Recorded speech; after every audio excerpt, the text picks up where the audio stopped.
ating simula ng umaga ng mga balitang dapat nating malaman sa 774 Balita Ngayon. 774 Balita Ngayon. 30 minutong pag-uulat ng mga impormasyon at mga pangyayari sa loob at labas ng bansa. 774 Balita Ngayon. Kasama ang buong pwersa ng 774 News Team. 774 Balita Ngayon. Sa himpilang pinagkakatiwalaan sa balita at serbisyo publiko. DWWW 774, your ultimate news and music radio. At ngayon, narito ang inyong mga tagapagbalita. 774 Balita Ngayon. 774 Balita Ngayon. Maganda umaga, Luzon, Visayas at Mindanao. Ngayon po ay araw ng Biyernes, May 29, 2026. Narito na ang 774 Balita Ngayon. 774 Balita Ngayon. At sa ating pong mga headlines, Ombudsman, formal ng sinampahan ng kasong plunder at graft sina Senador Jinggoy Estrada at dating DPWH Secretary Manuel Bonoan. Giyera sa Middle East, China-Taiwan conflict at El Nino, hindi may tuturing na force majeure sa Pilipinas ayon sa isang senador. DOJ kinumpirma ang pagsampa ng CIDG ng obstruction of justice laban kay Senador Robin Padilla. Court departure order laban sa may-ari at kontraktor ng gumuhong gusali sa Angeles City, Pampanga, hihilingi ng DILG sa DOJ. Higit 210 billion pesos na investments para sa Pilipinas na selyuhan sa Japan visit ni Pangulong Ferdinand Marcos Jr. Oplan balik eskwela para sa school year 2026 to 2027, umarangkada na. Metro News, 841 million pesos na halaga ng peking produkto nasabat ng BOC sa isang bodega sa Valenzuela City. Science and Technology News, experiment ng mga Filipino astrophysics, matagumpay na nasubukan ng NASA sa space. Lifestyle News, ilang Pinoy tampok sa 30 under 30 Asia ng Forbes magazine. Para sa ating music trivia, ngayong petsa, nagwagi sa Grammys bilang Best Rock and Roll Recording ang 1961 song na ito ng American rock and roll singer and dancer na si Chubby Checker. Ano ang kantang ito? Alamin. Sa ating balitang kakaiba, sanga ng puno na diskubreng nakatusok sa mata ng isang lalaki sa Russia. Oras po natin, 6:45 ng umaga. Kami po ang inyong tagapagbalita, Darlene Olanyo. At Rose May Miranda. Narito naman ang detalye ng mga balita. 774 Balita Ngayon. Formal nang nagsampa ang Office of the Ombudsman ng kasong plunder at graft laban kay Senador Jinggoy Estrada kaugnay ng umunoy kickback sa flood control projects ng pamahalaan. Bukod kay Estrada, sinampahan din na reklamo sa Sandigan Bayan si dating DPWH Secretary Manuel Bonoan at tatlong engineers ng DPWH National Capital Region. Ayon kay Assistant Ombudsman Miko Clabano, kabilang sa mga kinasuhan sina DPWH National Capital Region Assistant District Engineer Denrel Cortuna at District Engineers Arturo Gonzales Jr. at Manny Bolosan.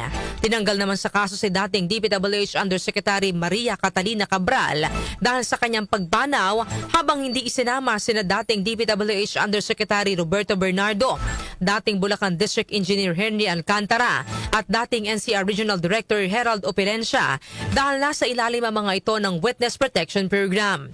Wala namang inirekomendang piyansa ang ombudsman para kina Estrada, Bonoan at sa iba pang respondents. 774 Balita Ngayon. Binara ni Senadora Risa Hontiveros ang naging definisyon at interpretasyon ni Senator Robin Padilla sa force majeure o hindi may iwasan o hindi kontroladong pangyayari. Sa post ni Padilla sa social media, tinukoy nitong kasama sa force majeure ang giyera sa gitnang silangan na nagresulta sa oil crisis, ang China-Taiwan conflict na posibleng madamay ang Pilipinas at ang inaasahang matinding El Nino phenomenon. Git naman ni Hontiveros, ang matinukoy ni Padilla ay hindi matatawag na force majeure. Punto ng senadora, malayo ang gyera sa Middle East sa Pilipinas at ang epekto sa bansa ng krisis sa langis ang dahilan kung bakit mas dapat silang pumasok at gawin ang kanilang trabaho sa Senado. Maging ang kinatatakutang hidwaan anya ng China at Taiwan, global warming at mga sanhi ng climate change ay matagal ng banta sa bansa at hindi ito dahilan para magpatupad ng online work para sa mga mambabatas. Dagdag pa ng senadora, ang mga isyong ito ang dapat nilang trabahuin ng personal at hindi kailangang idaan pa sa online debate at voting. Samantala, Kamara, walang seryosong pagtalakay at pagkilos kaugnay sa Chacha. Grace Mariano sa detalye.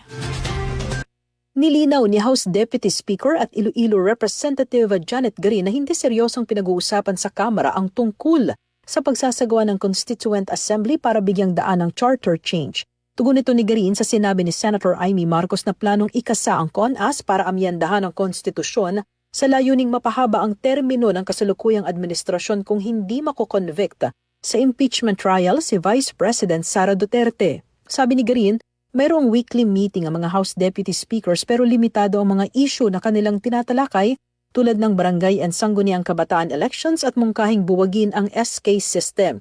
Sabi ni Garin, hindi kasama sa kanilang pinag-usapan ang no election scenario. Git ni Garin ilang dekada ng pinag-uusapan ng Chacha kahit pa noong nakaraang Duterte administration. Kaya naman, hindi maituturing na formal discussions kung mapagkwentuhan man ito ni na House Speaker Faustino Boji D. III at former Senate President Vicente Tito Soto III.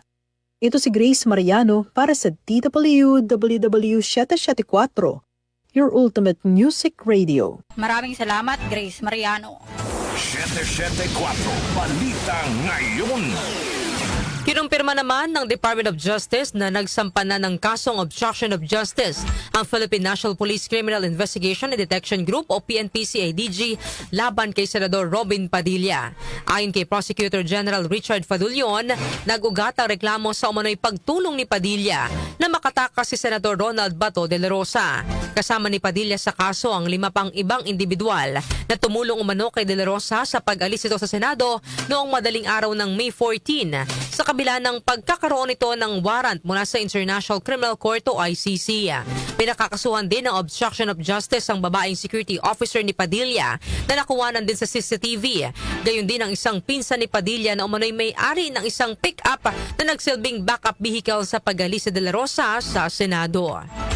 Samantala, pananagutan ni Senador Alan Peter Cayetano sa pagpapatakas kay Senador Ronald Bato de la Rosa, ipinauubaya na ng PNP sa DOJ.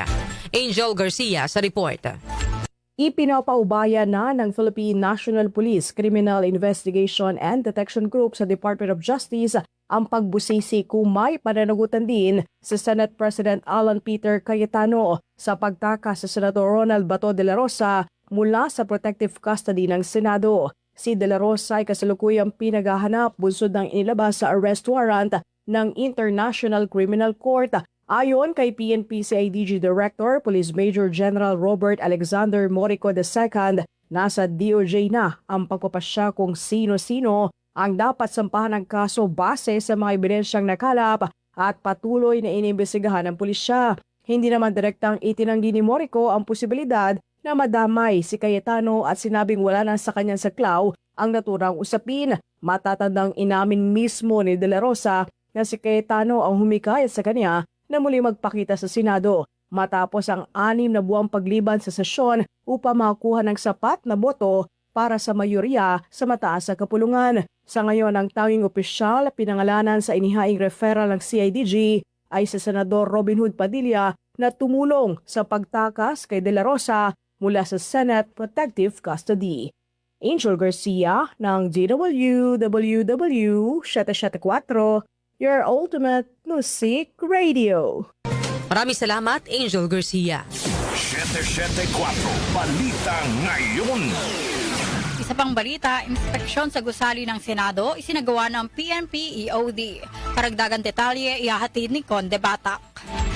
Nagsagawa ng security at safety check sa loob ng gusali ng Senado mga tauhan ng PNP Explosive and Ordnance Disposal Unit o EOD. Kasama ng mga tauhan ng EOD sa kanilang security sweep sa Senado ang mga canine dogs o bomb-sniffing dogs na pinaikot sa buong gusali. Hindi tulad sa pangkaraniwang araw, mas maraming tauhan ng PNP-EOD at K9 ang naglibot sa building at kadalasan, taga-AFP ang nakikita sa Senado na nagsasagawa ng inspeksyon. Paglilinaw naman ni Senate Sergeant at Arms, OIC Director Manuel Parlade, bahagi ito ng regular na inspeksyon at security sweep sa Senado. Iyon lamang, hindi pa napagbibigyan ng kanilang request mula sa AFP, kaya PNP pa rin ang nag-iinspeksyon. Samantala patuloy pa rin naka-standby at nagbabantay ang ilang tauhan ng PNP Civil Disturbance Management Units sa labas ng gate ng Senado matapos ang May 13 shooting incident. Conde Batak ng DWWW 774, Your Ultimate Music Radio. Maraming salamat, Conde Batak. 774 Balita Ngayon. Hihilingin naman ni DILG Secretary John Vic Remulla sa Department of Justice o DOJ na maglawas ng Hold Departure Order o HDO laban sa may-ari at kontraktor ng gumuhong gusali sa Barangay Balibago, Angeles City, Pampanga. Ayon kay Remulla, kailangan magpakita at makipag-ugnayan sa mga otoridad ang building owner na si Ernest Jackson Lim at kontraktor na si Joel Yang. Ang bumagsak na istruktura ay isang 9-story condo hotel project malapit sa Clark Freeport Zone na iniulat na dati nang pinatawan ng temporary work stoppage order dahil sa safety compliance concerns. Nilinaw naman ni Remulla na wala pang maaaring sisihin sa ngayon dahil patuloy pang structural assessment at pagsusuri ng mga engineer sa sanhi ng pagguho ng gusali. Sa ngayon, pumalo na sa 6 ang kumpirmadong nasawi mula sa gumuhong gusali.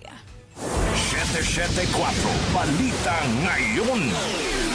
Aabot sa mahigit 210 billion pesos o $3.4 billion na halaga ng investment ang naselyuhan ng Pilipinas kasabay ng state visit ni Pangulong Ferdinand Marcos Jr. sa Japan. Nakuha ito sa isinagawang high-level business roundtable meeting sa Tokyo kung saan personal na nakipagpulong si Pangulong Marcos sa mga Japanese investor. Target na mga pamumuhunan ng manufacturing, renewable energy, turismo, infrastructure at iba pang industriya na inaasang lilikha ng trabaho para sa mga Pilipino. Ayon kay Trade Secretary Cristina Roque, handa ang Pilipinas sa maging sentro ng smart manufacturing at green investment sa ASEAN. Kabilang sa mga Japanese companies sa patuloy na namumuhunan sa bansa ay ang All Nippon Airways, Toyota, Mitsubishi Corporation, Marubeni, Panasonic at Fast Retailing. Samantala, Japan magbibigay ng warship sa Pilipinas. Seguridad sa karagatan, paigtingin pa ng dalawang bansa. Chanel Salazar sa detalye. Isimulan na ng Pilipinas at Japan ang negosasyon para sa kasunduang magpapalakas sa palitan ng military information at depensa ng dalawang bansa. Ayon kay Pangulong Ferdinand Marcos Jr., mahalagang hakbang ito para mas higpitan ang seguridad sa dagat at palakasin ang pagtutulungan laban sa tumitinding tensyon sa rehiyon. Kasabay nito, inanunsyo ni Japan Prime Minister Sanae Takaichi na magbibigay ang Japan ng warship sa Pilipinas, kabilang ang hanggang 6 na Abukuma-class destroyer escort ships. Kinumpirma rin na magkabilang panig na palalawakin pa nila ang defense at weapons cooperation upang mapalakas ang seguridad at pagbabantay sa karagatan. Sinabi rin ng Pangulo na palalawakin pa ng Pilipinas at Japan ang kooperasyon sa artificial intelligence, enerhiya, space development, agrikultura at supply ng mahalagang produkto. Suportado rin ng Japan ang kandidatura ng Pilipinas para sa pwesto sa United Nations Security Council. Ako si Chanel Salazar ng DWWW 774, Your Ultimate Music Radio. Maraming salamat, Chanel Salazar. 774 Balita Ngayon. Inilunsad na ng Department of Education o DepEd ang nationwide o Plan Balik Eskwela bilang paghahanda sa pagbubukas ng klase para sa school year 2026 to 2027 sa June 8. Ayon kay Education Secretary Sani Angara, tatakbo ang programa mula June 1 hanggang 11 upang tiyakin ang maayos na enrollment, mabilis na matugunan ang concern ng publiko at kahandaan ng mga paaralan sa buong bansa. Hindi bababa sa 16 na government agencies at utility partners ang makikibahagi sa paghahanda sa pagbubukas ng klase. Inihayag pa ng DepEd na hindi bibigyan ng administrative and clerical work ang mga guro sa panahon na ito upang matutukan ang pagtiyak sa kahandaan ng mga classroom para sa mga mag-aaral. 774 Balita Ngayon. Oras po natin, 3 minuto bago mag-alas 7 ng umaga. Kami pa rin po ang inyong tagapagbalita, Darlene Olanyo. At ako naman po si Rosemary Miranda. 774 Balita Ngayon. Metro News. Metro News. Sa ating Metro News, saabot sa 841 million pesos na halaga ng hinihinalang peking produkto ang nasabat ng mga tauhan ng Bureau of Customs o BOC sa isang bodega sa Valenzuela City. Ayon sa BOC, kinasang operasyon matapos silang makatanggap ng impormasyon hinggil sa umano'y itinatagong iligal na produkto sa bodega. Sa bisa ng inilabas na letter of authority, sinalakay ang bodega kung saan nadiskubre ang mga hinihinalang counterfeit goods. Kabuang 1,460 na kahon ng mga pabango at 364 na kahon ng lotion na may tatak ng iba't ibang international brands ang nakumpiska ng mga otoridad. Posibleng maharap ang may-ari ng bodega sa kasong paglabag sa Republic Act No. 8293 o Intellectual Property Code of the Philippines at Customs Modernization and Tariff Act. Isa pang Metro News, Pasig City LGU hinimok ang mga kabataan sa kanilang lungsod na lumahok sa libreng basketball clinic at seminar. Detalye po ihatid ni John Nabakiran. Hinimok ng lokal na pamahalaan ng Pasig ang mga kabataang Pasigueño na manatiling aktibo at gawing bisyo ang sports para sa masagana at magandang kinabukasan. Bilang pakikiisa sa National No Smoking Month 2026, sa buwan ng Hunyo, muling inihahandog ng pamahalaang lungsod ang libreng basketball clinic and seminar 2026 para sa 116 na residente ng Pasig, edad 10 hanggang 17 taong gulang. Ayon sa Pasig City PIO, isasagawa ang programa tuwing Sabado at Linggo lamang mula June 1 hanggang 30, 2026, simula sa oras na 1:00 ng hapon. Sa mga nais sumali ay kailangan i-ready ang soft copy ng birth o baptismal certificate at barangay certificate ng batang aplikante at mag-register gamit ang link na tinyurl.com/basketballclinic2026. Hanggang ngayong araw sa oras na 11:59 PM tatanggap ng mga aplikasyon para sa libreng basketball clinic at seminar. Isasara naman ito ng mas maaga kapag puno na ang slots. Ang pagpili ng makalahok ay first come first serve basis at upang malaman kung kabilang sa official participants ay antayin ng confirmation email mula sa City Environment and Natural Resources Office. Ako po si Jonah Bakira ng DWWW 774 Ultimate Music Radio. Maraming salamat, John Nabakiran. Foreign exchange rates. Foreign exchange rates. Narito na ang update sa ating foreign exchange rates. Ang palitan ng piso kontra dolyar ay nasa 61 pesos and 58 centavos, nasa 71 pesos and 63 cents naman ang palitan ng piso kontra euro, habang ang British pound ay nasa 82 pesos and 70 centavos. Ang palitan naman ng piso kontra Saudi Riyal ay nasa 16 pesos and 41 cents, habang ang Japanese yen ay nasa 39 centavos. Lotto results. Lotto results. Update naman po tayo sa resulta ng Lotto. Iatid po sa atin ni Jackie Maestrado Rubio. Ang bahaging ito ay atid sa inyo ng Philippine Charity Sweepstakes Office. Pagkakaisa para sa kawang gawa. Narito ang recap ng resulta ng May 28, 2026 draw ng Super Lotto 649 at Lotto 642 ng Philippine Charity Sweepstakes Office. Para sa Super Lotto 649, ang winning number combinations ay 39, 40, 1, 47, 29, at 17. Muli ang winning number combinations ay 39, 40, 1, 47, 29, at 17. Mayroon itong jackpot prize na 25 million pesos. Sa Lotto 642, ang winning number combinations ay 39, 38, 34, 21, 10, at 3. Muli ang winning number combinations ay 39, 38, 34, 21, 10, at 3. At may jackpot prize ito na 10 million pesos. Yan ang recap ng resulta ng May 28, 2026 draw ng Super Lotto 649 at Lotto 642 ng Philippine Charity Sweepstakes Office. Dumako naman tayo sa jackpot estimate prices. 32 million pesos para sa Mega Lotto 645, habang 75 million pesos naman sa Ultra Lotto 658. Ang bahaging ito ay hatid sa inyo ng Philippine Charity Sweepstakes Office. Pagkakaisa para sa kawang gawa.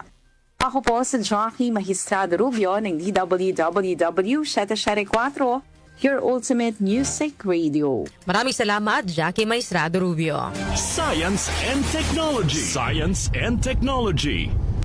Matagumpay na isinagawa sa International Space Station ng ISS ang eksperimento na ginawa ng mga estudyante Pilipino bilang bahagi ng 2025 Asian Tri-Zero-G Competition. Ang naturang eksperimento na tinawag na Double Gyroscope Experiment ay binuo ng mga third-year astronomy student major in astrophysics mula sa Rizal Technological University na sina Christopher Tumamak, Ryan Andrew Donya at Rose Ann Cesar. Personal na nagtungo sina Donya at Tumamak sa Japan Aerospace Exploration Agency o JAXA Tsukuba Space Center sa Ibaraki, Japan upang ipresenta ang kanilang experiment proposal bago ito live na isagawa sa kalawakan. Ayon sa Philippine Space Agency o PhilSA, ang mga nakitang resulta sa ISS ay tugma sa naging hypothesis sa kanilang pag-aaral. Isinagawa ng NASA astronaut na si Christopher Williams ang kabuuang 11 eksperimento sa loob ng ISS habang naka-livestream at pinapanood ng mga finalist na nasa JAXA. Inihayag ng PhilSA na nagpapakita ang double gyroscope ng key principle sa orientation ng spacecraft o kung paano kinokontrol ng mga satellite at spacecraft ang direksyon na kanilang tinatahak habang nasa kalawakan. Ang Pilipinas ay aktibong lumalahok sa Asian Tri-Zero-G sa pamamagitan ng PhilSA kung saan mula pa noong 2022 ay patuloy na napipili ang mga eksperimento ng mga Filipino student bilang mga finalist sa ATZ na isinasagawa ng mga astronaut sa kalawakan. Lifestyle News. Lifestyle News. Sa atin naman pong lifestyle news, ilang Pinoy tampok sa 30 under 30 Asia ng Forbes magazine. Detalye po atin ni Mika Fajardo. Pasok ang siyam na Pilipino sa 30 under 30 Asia list ng Forbes magazine na kumikilala sa mga negosyante, leader at innovator sa Asia-Pacific region. Kabilang sa listahan sina Rafael Sevilla at Brandon Angelo Wong ng Bayani Chain Tech, tennis player na si Alex Ayala, singer at songwriter na si Zach Tabudlo, Amico Innovations co-founder Carl Christian Yung, Fan Connection C co-founders Pauline Dizon at Adrian Humangit, Go Rocky co-founders Kianush Braun at Martin Joaquin Palanya, ASEAN Youth Advocates Network founder Emmanuel Mayrus Ponon, Empat founder Steph Naval at si Club founder Sahe Miguel Mulato.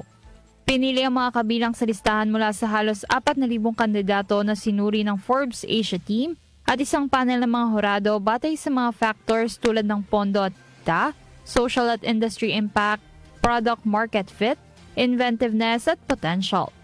Sinasaklaw ng listahan ng mga kategoryang AI, enterprise technology, entertainment and sports, finance and venture capital, healthcare and science, industry, manufacturing and energy, retail and e-commerce, social impact, social media marketing and advertising at arts.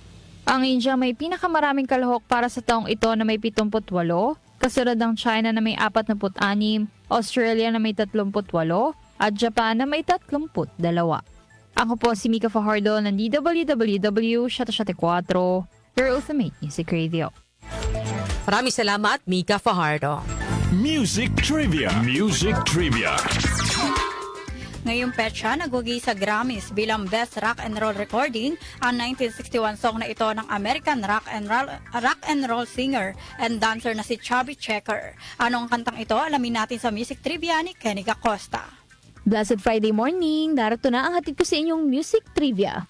Ngayong petsa na ito, May 29 taong 1962, nagwagi sa 4th Grammy Awards bilang Best Rock and Roll Recording ang awiting Let's Twist Again ng American rock and roll singer and dancer na si Chubby Checker. Isinulat ni Carl Mann at Dave Apple ang naturang kanta na nirelease bilang single ni Checker noong June 19, 1961. Ang Let's Twist Again ang itinuring bilang biggest hit singles ng taon na yon na naabot ang number 8 sa US Billboard Pop Chart o number 3 sa Cash Box noong August ng parehong taon, hanggang sa mag-number 2 ito sa UK chart noong 1962. Ang awitin ay base sa Twist Dance Craze at sa 1960 single ni Checker na The Twist na naging 2-time #1 single sa US. Dahil sa kasikatan ng Let's Twist Again, nirecord pa ito ni Checker sa ibang lengguwahe na Dutch at Italian. Naging bahagi rin ang Let's Twist Again ng soundtrack ng 2011 period drama film na pinagbidahan ni na Jessica Chastain at Viola Davis. At yan, hatid ko sa inyong music trivia. Ako po si Kenny Gacosta ng DWWW 774, your ultimate music radio. Maraming salamat, Kenny Costa. Balitang kakaiba. Sa atin naman pong balitang kakaiba, isang 4.7 inches na haba ng sanga ng puno ang matagumpay na natanggal sa mata ng isang 50 years old na lalaki sa Russia. Kwento ng lalaking tinukoy sa pangalang Yuri. Noong 2024, nagtataba siya ng sanga ng maple tree sa kanyang hardin nang biglang may tumama sa kanyang kaliwang mata. Dahil nawala naman ang sakit ay ipinagwalang bahala na ni Yuri ang nangyari at inakalang napuwing lamang siya. Hanggang sa nagsimula na siyang makaramdam ng pananakit at discomfort sa kanyang kaliwang mata. Ilang eye doctor na rin ang nakonsulta ni Yuri ngunit hindi pa rin matukoy kung ano ang pinanggagalingan ng sakit. Hanggang sa lumala na ang kanyang kondisyon at nagsimula ng lumabo ang kanyang kaliwang mata. Doon na dinala si Yuri sa Kerch Regional Hospital at doon nadiskubre sa CT scan at MRI ang isang mahabang sanga na bumaon mula sa socket ng mata. Sumira sa kanyang sinus at umabot sa base ng bungo malapit sa utak. Agad namang isinailalim sa operasyon si Yuri sa pamamagitan ng paghila sa sanga mula sa kanyang ilong nang walang ginagawang hiwa sa muka. Matagumpay ang naging operasyon at kasalukuyan na siyang nagpapagaling. Yan po ang ating balitang kakaiba ngayong araw po ng Friday.